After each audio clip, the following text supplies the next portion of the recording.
učenika privučete, znači on sedi ili kleči na dasi, jedro stavi na nos, evo sad pustit ćemo ovo niže, recimo radi se o detetu, mada može i za odrasle, ja sam radio sa svim uzrastima.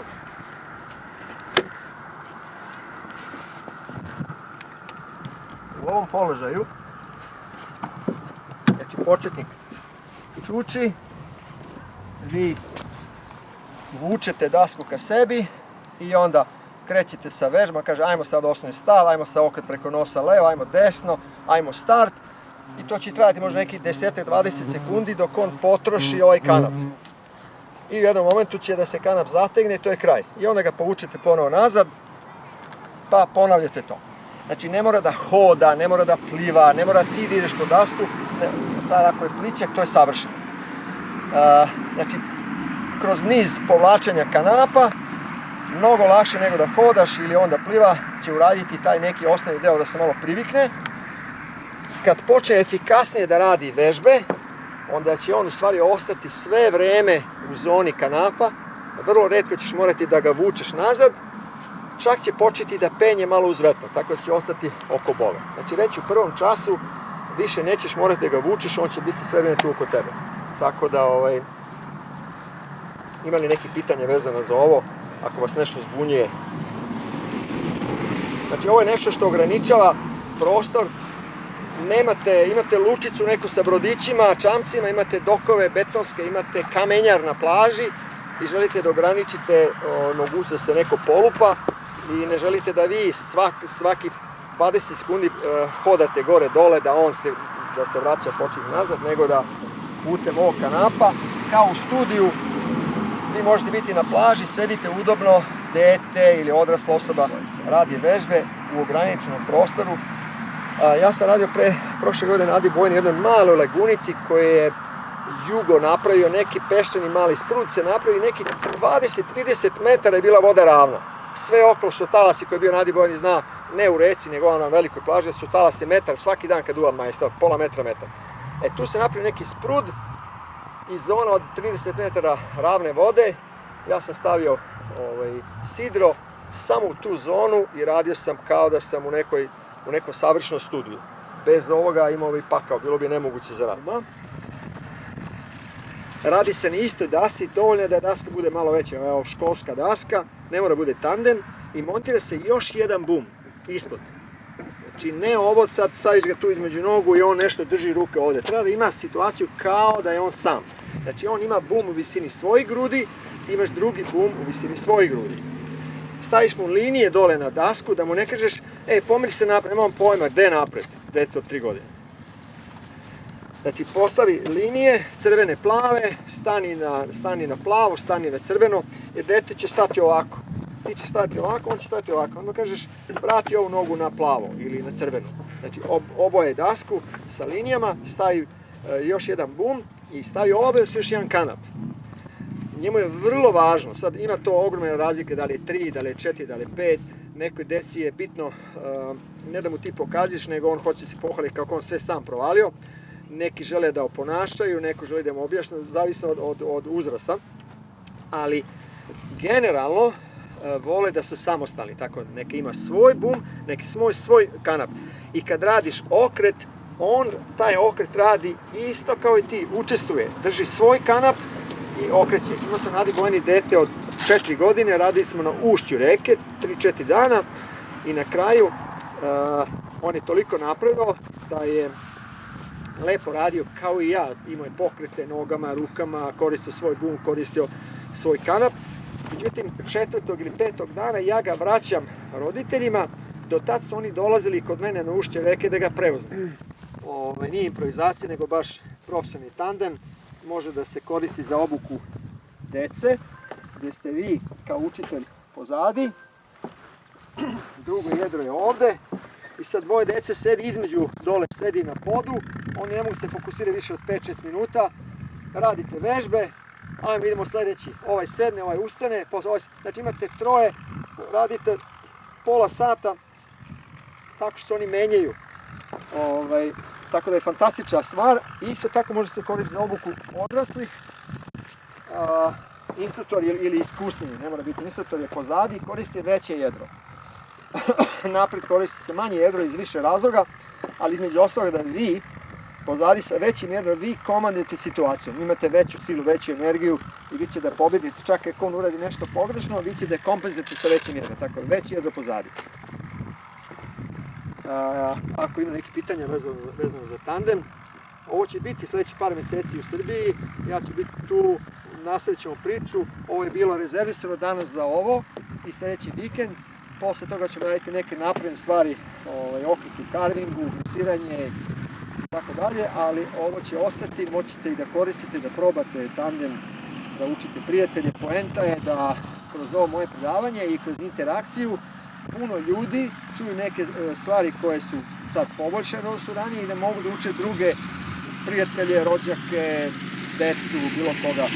Tako da napredimo ono što nedostaje. Znači imamo sad odlične klimatske uslove, imamo jezera, imamo Dunav, imamo za sever i za južni vetar na Dunavu mesta da je bezbedno, imamo sad plitku vodu 5 km, tako da jedina stvar koja nedostaje to je nema ni jedne škole, nema ni jednog profesionalnog centra, nema ni jednog kluba koji ovo promoviše, tako da bilo ko od vas može da radi ovo isto relativno stručno kao neko kome je to profesija. Šta se dati? Napisao neku formulu koja kaže ocena treba da bude vrlo dobar ili odličan. Ako može da okreneš na dasci uspešno 8 i više puta, onda si vrlo dobar. 9, 10 odličan. Ako si samo dobar, znači možeš da okreneš 5-6 puta, a 4 puta padaš, prelaz na sljedeću dasku je katastrofa. Znači sljedeći dasi manjoj i padat ćeš 8 puta od 10. Pa će ti, vrlo brzo će ti ponestati energije i imat ćeš vrlo spor progres. Znači treba raditi na školskoj dasi koja omogućava da se ti fokusiraš na tehniku, a ne na snagu koje nemaš ili imaš. Mislim, niko je nema za windsurf, ja često imam ljude koji su super spremni dođu na windsurf, to su druge mišićne grupe, talasi, vetar menja smer, menja intenzitet, tako da teško se fizički spremiti toliko da čovjek bude savršeno spremni za windsurf.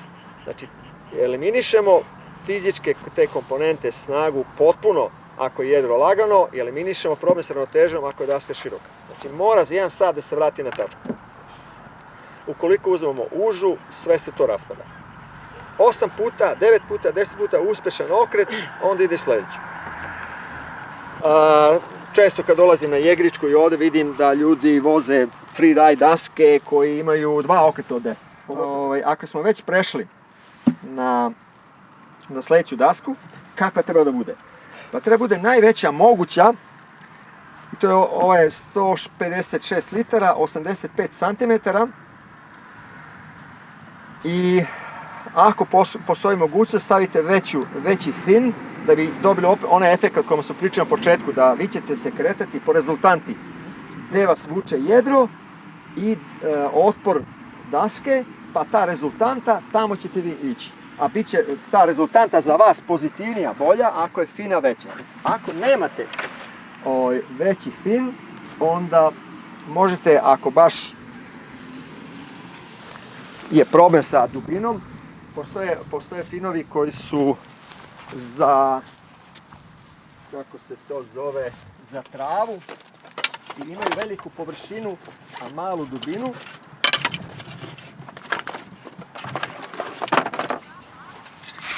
Ovo bi bio original. Znači ovo bi bio original za ovu dasku, ali je taj original ovde neupotrebljiv za ečku.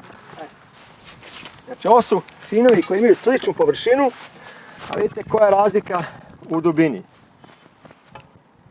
Znači bolje za početnika, naravno ne bolje, nego jedina mogućnost da koristite kosu finu, a ne ovu. Ovo je ok ako je dubaka voda, ovo je ako je plitka i rešava problem sa travom. Ima i boljih stvari od ovoga, a to je da je fina pomerena u korenu još napred. Znači da je još veća površina, a da je još plića. Znači da je maltene duplo plića od ovoga i da je malo pomerena napred. Nešto slično kao što sam ja radio sa ovim školskim koje imaju ovakvu projekciju. Postoje i finovi koji mogu da se kupe sa takvim oblikom. Šta je karakteristika daske za koju ja predlažem se da bude vaša sljedeća daska, ili da vi, ako vas neko pita, hoću da kupim, čujem da ti voziš dobro, da si iskusan, šta da kupim? Svaki brend proizvodi i ovaj model, a to je za lako učenje glisiranja i za lakše okrete u glisiranju. Takve daske su tanje i šire, znači kao pljoske. Vjerojatno smo se svi igrali bacajući one kamene pločice po vodi i kad nađeš da je šira i tanja, ona sa manje brzine i manje energije iz bacanja, ona više odskače po vodi. Taj princip, široko, tanko, to je princip kod ovih dasaka. Znači ova daska od 156 litara je dosta tanja i šira nego neka klasična freeride daska koju bi neko vozio, ko je dobar i ko nije u fazi učenja, okreta i glisiranja. Znači ova daska ona se sporije kreće, zato što je široka, pravi malo veći otpor, pa ona gornja granica brzine manja, ali ovo je fantastično za učenje. Znači osnovne karakteristike te daske su da je ona relativno šira i tanja. Zašto je sad to bitno? Pa šira daska kao kod početnika omogućava ti da manje padaš, omogućava ti da lakše izglisiraš, vezano za ono priču o pločici koja plavi one odskoke od vode, i samim tim što je ona na istu litražu od 150-160 litara šira, onda je i tanja, jer je zaprimljena ista. Sad, zašto je bitno da je tanja? Pa zato što ti kad radiš okret u glisiranju, to će biti tema sljedećeg ili ovog tamo vikenda, mora biti jak vetar za to, tanja daska se lakše potapa u vodu. Znači kao skija, kad ti kolenima oboriš kantna useca se u sneg i led i skreće, tako i daska, ti da bi okrenuo u glisiranju, mora pritisneš kantnu, da kantna uđe malo u vodu da skreneš. Ako je kantna ili ivica daske debela, ona ne prihvata to tvoju stilu, mora biti jako iskusan da bi to opterećenje izveo, tako da je mnogo lakše da je daska tanka da bi daska skrenula. Znači široka je da bi lakše izglisirala, tanka je lakše prima taj impuls u zaokretu. Međutim, ako je fina, široka i plitka, ona će imati istu površinu kao i neka koja je uža, dublja, ali imat će dosta drugačije performanse. Koje? Znači ova koja je plića, šira, pomagat će da ostaneš u vetru, ali neće biti okretna i moći ćeš lakše da dobiješ spin out zato što je kratka. Ako voziš na talasima, poenta je da ta velika površina koja je u vodi, da ona spreči otklizavanje. A to se neće desiti ako je fina kao ova. Zamislite da je na ozbiljnoj dasci ovakav oblik. Na talasima daska odskače i ona bi prosto otklizala niz vetra. Zato je bitno da ova fina, to je originalno. Znači ti sad može da iziđeš i 20 sati iz vode da odletiš da ti daska ne otkliza. I ujedno ona je uža po vertikali da bi bila okretna. Znači drži na proklizavanje, a vrlo je okretna. Dok ako je veličina po uzdužnoj osovini veća, daska drži pravac, ali sprečava manevar levo-desno. Znači po pravcu stabilna, promjena pravca teška. Znači tražite neki balans šta je vama limitirajući faktor. Znači ovdje nečko je limitirajući faktor dubina i gledamo da je koliko možemo da je duboka i da je povećamo po uzdužnoj osovini, ovako. A znači, odnos dužine pine i kvadrature jedra? Veće jedro, znači što je jedro veće, veći je pritisak vetra, a da bi dobili rezultantu koji želimo, treba da imamo u odnosu na jedro i finu. Znači veliko jedro, velika fina. To je varijanta. Sad, što si bolji vozač, to je fina manja. Zato što se brzina više povećava, to je otpor veći. Kao ono što možeš rukom da prođeš kroz vodu kao kroz vazduh, ako ideš sporo, ako udariš možeš polomiš prste. Znači pritisak se uvećava, povećanje brzine. Znači, otpor raste kao kvadrat brzine. Idemo dalje sa tehnikom i metodikom. Kad smo prešli na dasku broj 2, rekli smo kakva ona treba da bude i zašto. Sada malo pričamo o gurtnama. Jer to nekoga zanima i vi koji vozite u gurtnama bez problema ili imate Mene zanima sve. Nije baš da je bez problema. Ovako. Znači, ako mi znamo da kad pomirimo jedro da će daska skrene, ako znamo da ako pomirimo telo daska će skrene, ako znamo da ako pomirimo i telo i jedro daska još brže da skrene, samo u obrnutim redosledom odgovorite sami sebi na pitanje. Ako ti daska skreće u vetar, ili si jedrom nazad, ili si nogama nazad, ili si sve nazad. Pa pošto si zaključio da si nogama nazad, samo pomeni jarbol napred, pa ćeš dobiti balans. Šta ja predlažem? Da biste to rešili vrlo brzo i lako. To je da na vetru, evo ovom sad, uđete u gurtne i da vežbate koja je to brzina, koliko je to malo vetra dovoljno da vi vozite u gurtnama. Znači, ne morate glesirati. Znači, uđeš u gurtne, ali pomeriš težinu više na prednju nogu i jedro napred. Znači, vežbajte to. U početku nemojte koristiti gurtne, nego stopala vaša pored gurtne. Znači, vama je položaj ovako prijatan, sad idete malo nazad, pomeniš jedro i voziš se tako. Pa u tom položaju probaš malo da skrećeš, pa onda se pomeniš još. Naravno, ovo je nešto, to je proces to, što može traje satima ili danima, ali poenta je da vežbaš, ne da čekaš 20 čvorova da bi ušao u gurtne, nećeš, nego da vežbaš na 8 čvorova. Ja ću to demonstrirati u drugom delu predavanja, neke stvari navodi, pa i to. Znači, moguće je na 10 čvorova ući u gurtne, ne treba ti 20. Ne možeš glisirati, ali možeš naučiti taj balans da jedro ide napred i da raspoređuješ težinu. Jer dešava se da ti i kad normalno voziš, kad si iskusan u gurtnama, da ti daska se naglo uspori, sudari se sa talasom, uspori i čim je daska usporila, više nije centar obrtanja ovde gde ti stojiš, nego pomeri se tu. I daska će odmah da skrene. I pošto si ti svestan da je daska usporila, samo daš jedro napred i daska će ostati u balansu i počet će da ubrzava. Da bi skratio priču... A šta se cini samo kod ovog, da se prekinem, šta se dešava sa uglom, znači ovim od... Otvaraš, zatvaraš. Da. Pa vidi, to je sad toliko složena stvar da bi ti, kad me sad precizno pitao, ja bi ti precizno odgovorio. Hoćeš reći koliko idem naprijed i koliko da je zatvorim? Da. Postoji milion opcija.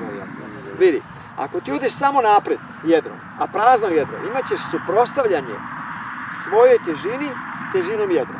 To nije dovoljno. Znači ti imaš 75 kg, a jedro je teško 10.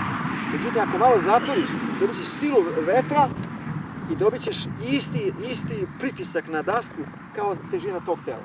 Tako da koliko ćeš ti zatvoriti, to je pitanje koliko ti treba da bi ostao u balansu. Znači, ovo je nedovoljno, ovo je dovoljno ako sam ja tu. Ali ako sam ja sa 70 kg otišao ovde, a ovdje imam 10, daska će se okrenuti. Znači, ako sam tu, neće. Ali ako idemo ovde, moram da nešto još dodam. Dodam silu vetra i težinu jedra da bi ostao u balansu. Ukratko, za rešiti ovaj problem, vežbajte na običnom vetru da uđete u gurtne. A pokazati posle kako. Drago, još jedno pitanje tu, kad kažeš da idemo sa jedrom napred, se onda ne dešava da ćemo da idemo niz vetar, kao? Naravno, da ćeš ići niz vetra ako preteraš. To je stvar vežbe. Znači, ja hoću da kažem, vi treba da vežbate, vi treba namerno opet iš niz vetar. Pa namerno radiš neku kontroliš uz vetar. Znači, na vetru od 8 čvorova, vijuga je levo-desno u gurtnama. Ili vijuga je samo u prednjoj. Ili uzmi flomaster, obeleži, ne može to da pamtiš, obeleži neke brojeve, znači 1, 2, 3, 4, pa vozi se na kecu i vežba je na kecu, pa se pomeri na 2, pa vežba na 2, pa na 3, na kraju uđe u gurtne. Jasno. Eto. Još nešto, kad smo kod gurtni, ja savjetujem, treba mi šrafciger,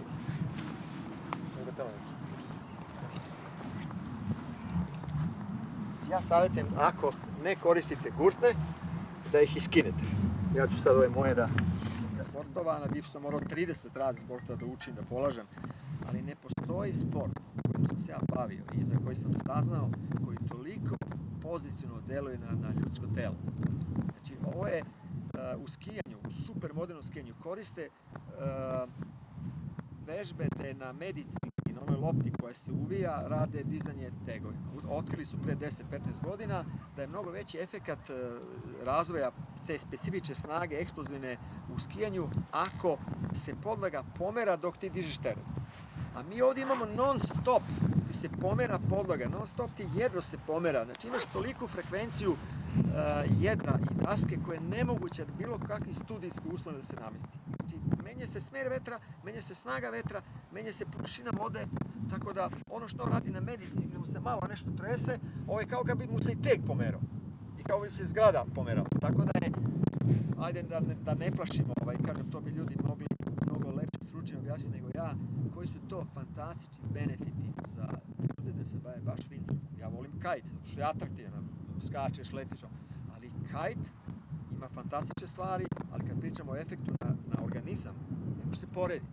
Ne može poredi ništa drugo.